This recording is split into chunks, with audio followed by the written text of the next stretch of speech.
Today is May the 22nd, 2023. This is Carmen bringing you your daily Bloodborne Remaster update.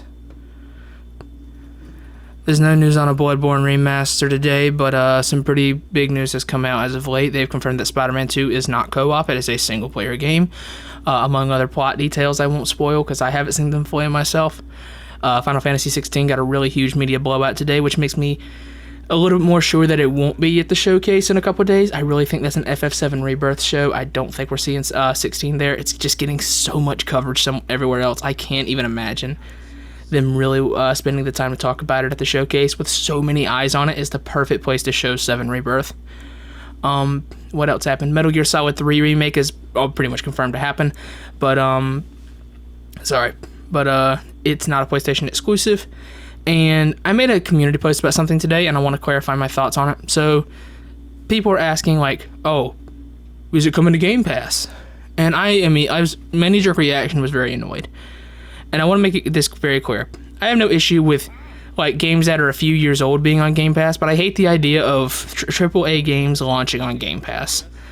It's very simple as to why. I want games to continue to improve. And if games are always free on a service, then games cannot make X amount of money to reinvest X amount of money into this game to make the game better. You know what I mean? It's basic math here.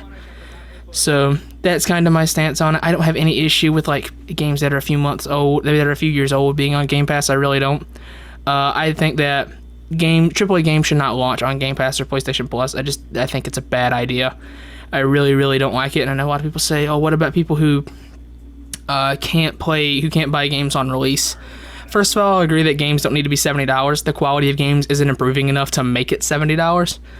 I'll agree with you on that. But no one says you have to buy games on release. I never buy games on release. Like, there are a few exceptions. Like, I haven't bought a single game this year on release except for Hi-Fi Rush because I wanted to go back and buy that and show support for it.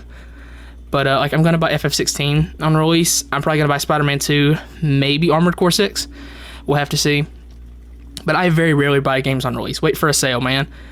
And even after that, if you can't get it, I mean, if you're really that much in a bind for money, then you probably have more pressing concerns than video games, brother. Let me go ahead and tell you that. I'm very middle class. I don't have a lot of money. Like, again, I don't buy games on release, but this is just my take on it. Also, one more thing. I'm going to be live with Elden Ring tomorrow around 11:30 a.m. Eastern Standard Time. Swing through if you can. We're going to be picking up from Margit and continuing from there. But yeah, I think that's it for today. Yeah, there's no news on a Bloodborne Remaster today. That's been your daily Bloodborne Remaster update for May the 22nd, 2023.